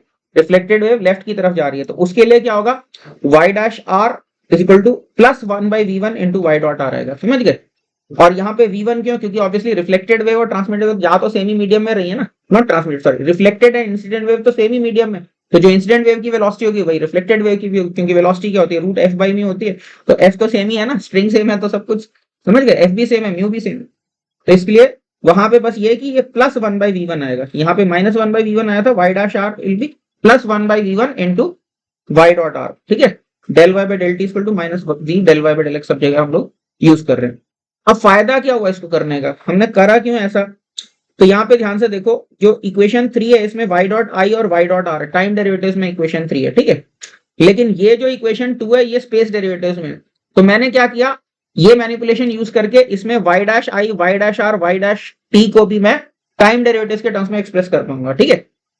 तो अभी क्या बनेगा, बहुत अच्छी सी चीज बनने वाली है, ध्यान से देखते जाओ क्या हो रहा है आगे कहानी। तो क्या हुआ, writing the substitutions in equation 2, तो इक्वेशन 2 क्या है, ये वाली इक्वेशन है, इसमें y डैश आई की जगह मैंने ये डाल दिया, ये डाल दिया, y डैश टी की जगह ये डाल दिया, और y डैश आर की जगह ये डाल दिया। तो मेरा क्या बन गया, माइनस 1 बाई वी1 y dot i plus 1 by वी1 y dot r is equal to 1 by वी2 वाई डॉट टी, ठीक है। ये बाउंड्री के ऊपर ही लिख रहे हैं, ये ध्यान रखना, ये सारी कहानी हम लोग बाउंड्री के ऊपर ही कर रहे हैं, ठीक है। तो ये एक तरह से डिस्टर्बेंस हो गया, जब y डॉट टी लिख रहे हैं तो ये डिस्टर्बेंस का डेरिवेटिव हो गया, ठीक है। x इक्वल टू 0 जो बाउंड्री ले रखी है वहीं पे हमारी सारी बात हो रही है, ठीक है। अब देखो, अब इक्वेशन 3 और 4, इक्वेशन 3 ये वाली इक्वेशन है और इक्वेशन 4 ये वाली इक्वेशन है। इन दोनों ही इक्वेशंस में y डॉट आई और y डॉट आर है। अब कोई स्पेस डेरिवेटिव्स तो है ही नहीं, सब टाइम डेरिवेटिव्स हैं। और y डॉट आई है, y डॉट आर और y डॉट टी है। तो इसमें अगर मैं y डॉट आई को नोन मान लूं, ठीक है, तो ये साइमल्टेनियस इक्वेशन है दो अननोन्स में। किसमें? y डॉट आर और y डॉट टी में ये साइमल्टेनियस इक्वेशन बन जाती है, इक्वेशन 3 और इक्वेशन 4। तो y डॉट आर और y डॉट टी को मैं चाहूं तो y डॉट आई के टर्म्स में एक्सप्रेस कर सकता हूं। बस दो इक्वेशन, दो वेरिएबल है, तो सिंपल सा है, लीनियर इक्वेशंस आराम से कोई भी सॉल्व कर सकता है। वो सॉल्व करते हो तो क्या आ जाता है मेरे पास? y ट्रांसमिटेड डॉट आ जाता है 2v2 upon v1 plus v2 into y incident dot आ जाता है, ठीक है। और ऐसे ही y रिफ्लेक्टेड डॉट आ जाता है v2 minus v1 upon v2 plus v1 into y incident dot. तो चाहिए तो हमको y ट्रांसमिटेड और y रिफ्लेक्टेड था, तो चलो थोड़ा सा तो पहुंचे उसकी तरफ। y इंसिडेंट से हमको रिफ्लेक्टेड और ट्रांसमिटेड का रेट ऑफ चेंज मिल गया in terms of y incident का रेट ऑफ चेंज। तो अब मेरे को वेव चाहिए, तो इसको टाइम के रिस्पेक्ट में इंटीग्रेट कर देते, तो हमारे पास y भी आ जाएगा। y डॉट पता है तो बस टाइम के रिस्पेक्ट में इंटीग्रेट कर लेते हैं। इस इक्वेशन को अगर मैं टाइम के रिस्पेक्ट में इंटीग्रेट करूंगा तो क्या आएगा, देखो जरा। तो y डॉट, तो टाइम के रिस्पेक्ट में इंटीग्रेट किया तो y आ गया, ठीक है। And plus 2v2 upon v1 plus v2 plus, और y डॉट का इंटीग्रल क्या हो जाएगा? y इंसिडेंट डॉट का हो जाएगा y इंसिडेंट, ठीक है। टाइम डेरिवेटिव को फिर इंटीग्रेट कर रहे हो तो वापस वही फंक्शन आ जाएगा, लेकिन एक आर्बिट्री कांस्टेंट ऑफ इंटीग्रेशन आएगा, मान लो वो c1, ठीक है। इसी तरह से रिफ्लेक्टेड वेव को भी इंटीग्रेट करेंगे तो यहाँ y डॉट आर का y आर हो जाएगा और y डॉट आई का y आई हो जाएगा, और plus arbitrary constant of integration तो वो c2, ठीक है। ये डिस्टर्बेंसेस को इंटीग्रेट किया, ध्यान रखना, ठीक है। तो नॉर्मल इंटीग्रेशन ये डिस्टर्बेंस को जब इंटीग्रेट कर रहे हैं तो अब C1 और C2 क्या होंगे? तो सोचो जब इंसिडेंट वेव नहीं पहुंचेगी, मान लो y इंसिडेंट की वैल्यू 0 है लेटर से, तो फिर रिफ्लेक्ट क्या होगा? कुछ भी नहीं होगा रिफ्लेक्ट, क्योंकि इंसिडेंट वेव पहुंचेगी तब तो कुछ रिफ्लेक्ट और ट्रांसमिट होगा। तो जब y इंसिडेंट जब 0 है तो हमारा रिफ्लेक्टेड वेव कुछ है नहीं और ट्रांसमिटेड वेव भी कुछ भी नहीं है। तो इसका मतलब when yi is 0, yt is 0 and yr is 0, इसका मतलब C1 और C2 दोनों की वैल्यू क्या होगी? 0 होगी, ठीक है। तो बस, तो यही बात लिखी है मैंने। क्या लिखा? However, when nothing is incident, there is nothing to be reflected or transmitted. Thus, if y incident is 0, y transmitted is 0 and y reflected is also 0. इससे C1 is equal to C2 is equal to 0 हो गया मेरा, ठीक है। Thus, we have relations for transmitted and reflected disturbances at the boundary as y transmitted is 2v2 upon v1 plus v2 into y incident and y reflected is v2 minus v1 upon v2 plus v1 into y incident, ठीक है। Here we took the reflecting boundary at x equal to 0, लेकिन हमारा जो result है, however our derivation is independent of the choice of location of reflecting boundary. Basically ये x equal to 0 तो हमारी ऊपर डिपेंड करता है ना, हम कहाँ पे लेते हैं। मैं बाउंड्री को x equal to a मान लूं, x equal to l मान लूं, कुछ भी ले लूं, तो ये रिलेशन लेकिन मेरा ट्रू है। ये ध्यान रखना, ये रिलेशन जो है डिस्टर्बेंसेस में, कई बार बच्चे गलती से इनको वेव्स के अंदर रिलेशन बोलते हैं, नहीं, ये जो रिलेशन है ये क्या है? बाउंड्री के ऊपर डिस्टर्बेंसेस में रिलेशन है। तो y इंसिडेंट क्या? बाउंड्री पे इंसिडेंट डिस्टर्बेंस। ये yt क्या? बाउंड्री पे ट्रांसमिटेड डिस्टर्बेंस। ये क्या है? बाउंड्री पे रिफ्लेक्टेड डिस्टर्बेंस। अब डिस्टर्बेंसेस पता है तो फिर वेव निकालना तो आसानी है, डिस्टर्बेंस के ऊपर शिफ्ट लगा दो, space shifting x by v का या minus x by v, as depending on the case. तो हमारे पास क्या? इंसिडेंट वेव से मेरे पास रिफ्लेक्टेड डिस्टर्बेंस और ट्रांसमिटेड डिस्टर्बेंस मिल जाएंगे और उससे मैं वेव की इक्वेशन निकाल लूंगा, ठीक है। ओके, तो I hope this is clear to everybody. ये अगर समझ में आ गया तो फिर हम आगे बात करेंगे, नहीं तो कुछ भी डिस्कशन है इसको बहुत ध्यान से पढ़ लो एक बार, take a minute, pause for a sec, notes को अच्छे से पढ़ लो 2 मिनट। कुछ डिस्कशन है तो अभी डिस्कस कर लो, अभी जितना कंफ्यूज होना हो लो, क्योंकि ये एक बार समझ में आ गया तो फिर लाइफ कूल है उसके बाद, ठीक है। और कुछ डिस्कशन पॉइंट है तो अभी बोल दो, नहीं तो फिर हम लोग आगे बढ़ते हैं। तो अभी हम लोगों ने डेराइव कर लिया था इंसिडेंट डिस्टर्बेंस से रिफ्लेक्टेड डिस्टर्बेंस और ट्रांसमिटेड डिस्टर्बेंस कैसे निकालते हैं। तो अब जो भी हमने किया है इसको एक बार अच्छे से दिमाग में फिट करने के लिए एक बार स्टेप्स हम सारी लिख देते हैं कि कैसे, इनफैक्ट डिस्टर्बेंस से डिस्टर्बेंस कैसे कैलकुलेट होगी वो तो हमने ऊपर फॉर्मूला लिख लिया। अब सवाल ये है कि वेव से वेव कैसे कैलकुलेट होगी। तो होगा क्या?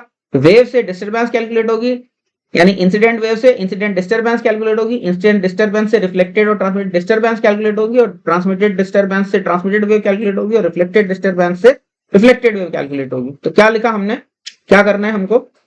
Evaluate the incident disturbance at x equal to a। क्या क्वेश्चन किया देखो, suppose we have a reflecting boundary at x equal to a and our incident wave is, let us say y incident is f of x minus v1t and then we follow these steps। तो क्या करोगे?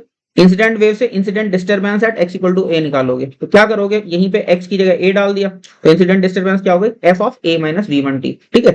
तो incident disturbance मिल गई। अब calculate the transmitted disturbance, तो y transmitted जो पिछले section में डराइव किया 2v2 upon v1 plus v2 into f of a minus v1 t, ये ट्रांसमिटेड डिस्टर्बेंस आ गई। अब ट्रांसमिटेड डिस्टर्बेंस से ट्रांसमिटेड वेव कैसे कैलकुलेट होगी? Calculate the transmitted wave by applying a future shift of x minus a by v2। तो अभी ध्यान से देखना, x इक्वल टू a पे मेरी रिफ्लेक्टिंग बाउंड्री है, इससे फर्दर x मेरे को जाना है, तो ये डिस्टेंस कितना हो जाएगा? ये x माइनस a का डिस्टेंस है, और v2 स्पीड से जा रहे हो तो कितना टाइम लगेगा आगे?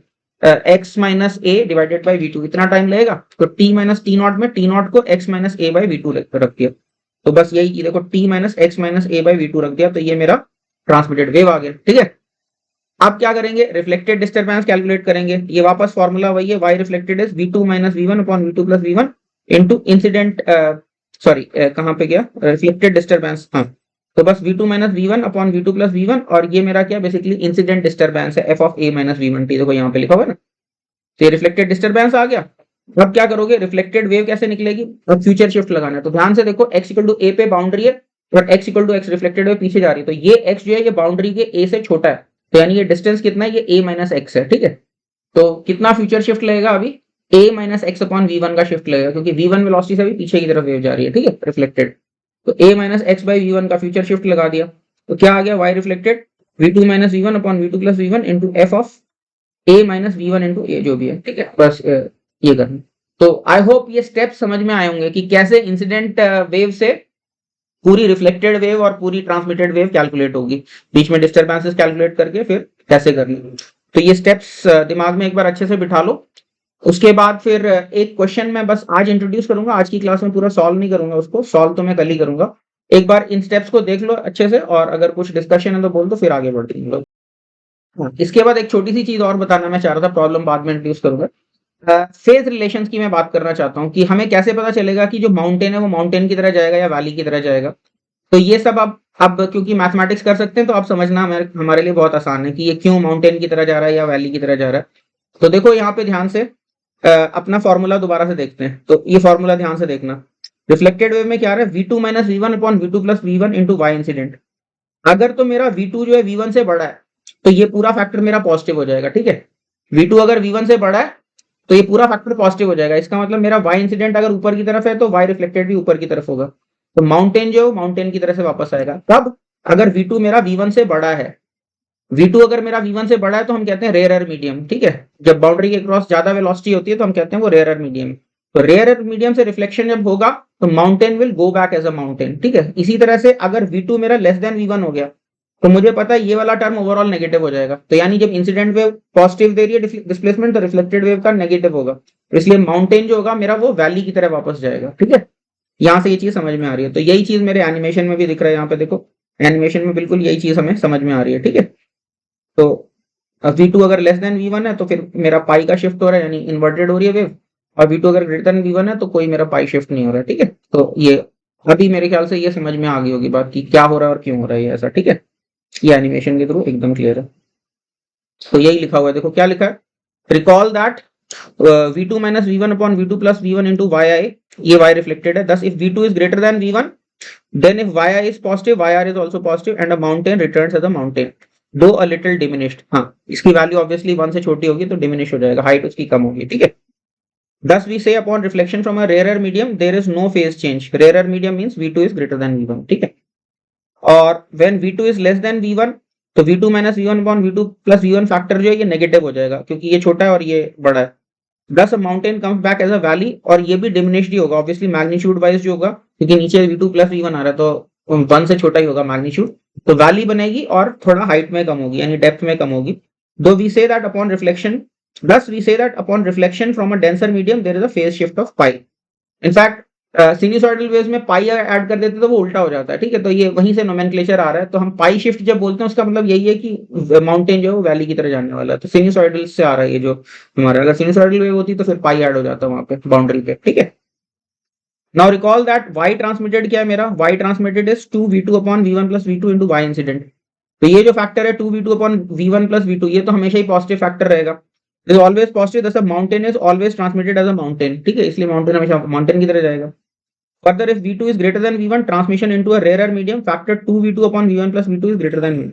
V2 अगर V1 से बड़ा है तो ऑब्वियसली ये वाला जो फैक्टर है ये 1 से बड़ा होगा। इसका मतलब जो माउंटेन आएगा तो और बड़ा माउंटेन बन के आगे जाएगा, ठीक है। रिफ्लेक्शन के बाद माउंटेन की हाइट और ज्यादा बड़ी हो जाएगी हमारी, ठीक है, ओके। और अगर डेंसर मीडियम में जा रहा है तो माउंटेन की हाइट छोटी हो जाएगी, ये लेस देन 1 हो जाएगा। This mountain is transmitted as a lower mountain, ठीक है। तो ये बात समझ में आई होगी।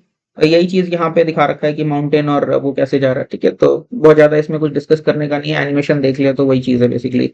नोट्स के लिए मैंने ये रखा है क्योंकि एनिमेशन सही से पीडीएफ में एक्सपोर्ट नहीं होगा शायद, ठीक है। इसके बाद फिर आगे हम लोग देखते हैं। ये एग्जाम्पल हम लोग इसको सॉल्व कल की क्लास में करेंगे, बस आज मैं बस इंट्रोड्यूस कर दे रहा हूँ। क्या है मेरा question? At x equal to 0 we have a source of incident wave oscillating as y is equal to a sin omega t। तो यहाँ पे मेरा सोर्स जो ऊपर नीचे ऐसे ऑसिलेट कर रहा है, ठीक है, a sin omega t से। There is a reflecting boundary at x equal to l। यहाँ पे मेरी एक रिफ्लेक्टिंग बाउंड्री है। The wave velocity in two segments of the string are 2v and v। तो यहाँ पे मेरी 2v है स्पीड और यहाँ पे मेरी v स्पीड है, ओके। तो हमें निकालना क्या क्या है? एक तो मेरे को निकालना है इंसिडेंट वेव की इक्वेशन। तो ये डिस्टर्बेंस है x इक्वल टू 0 पे, इसको प्रॉपरली शिफ्ट लगा के इंसिडेंट वेव की इक्वेशन निकल आएगी, ठीक है। फिर क्या करना है? Incident disturbance at y is l comma t। तो यहाँ पे मेरे को डिस्टर्बेंस निकालनी है, ठीक है। फिर क्या निकालना है? इंसिडेंट डिस्टर्बेंस से फिर मेरे को निकालना है ट्रांसमिटेड डिस्टर्बेंस। तो transmitted disturbance y transmitted of l comma t, इसी पॉइंट पे ट्रांसमिटेड डिस्टर्बेंस निकालनी। फिर उसके बाद ट्रांसमिटेड वेव निकालनी। तो ट्रांसमिटेड डिस्टर्बेंस को शिफ्ट लगाओगे कितना, x minus l by v का शिफ्ट लगाओगे तो वो ट्रांसमिटेड वेव बन जाएगी। फिर reflected disturbance and reflected wave निकालना है yr of x and t। तो रिफ्लेक्टेड डिस्टर्बेंस कैसे निकलेगी? वापस वही formula v2 minus v1 upon v2 plus v1 into incident disturbance. और फिर उससे वेव कैसे निकलेगी? तो उसको यहाँ पे शिफ्ट करोगे तो एक जनरल x के लिए कितना शिफ्ट लगेगा? ये l है, ये x है, तो l माइनस x ट्रेवल करना है कितनी स्पीड से? 2v से। तो l minus x by 2v का फ्यूचर शिफ्ट लगा के मेरे पास रिफ्लेक्टेड वेव आ जाएगी। तो चाहो तो ये क्वेश्चन खुद से आज से अपने हाथ से निकाल सकते हो, प्रैक्टिस क्वेश्चन, और नहीं तो कल की क्लास तो मैं इसी क्वेश्चन से स्टार्ट करने वाला हूँ, ठीक है। तो आज की क्लास में मुझे तो बहुत मजा आया, सच बता रहा हूँ, बहुत इन्वॉल्व होकर पढ़ाया मैंने, एकदम मजा आ गया ये डेरिवेशन वगैरह देख के। तो तुम भी अच्छे से पढ़ो सीखो, तुम्हारे दिमाग में पहुंचेगा ये तो मुझे बहुत अच्छा लगेगा कि ठीक है भाई, मेहनत का कुछ फायदा हुआ, ठीक है। और this that reflection of waves को मैंने बहुत अच्छी तरीके से पढ़ाया है। This probably one of the best lectures I have given on reflection of waves, and I hope you'll appreciate that, and thank you very much for watching this, and I'll see you in the next lecture. Thank you.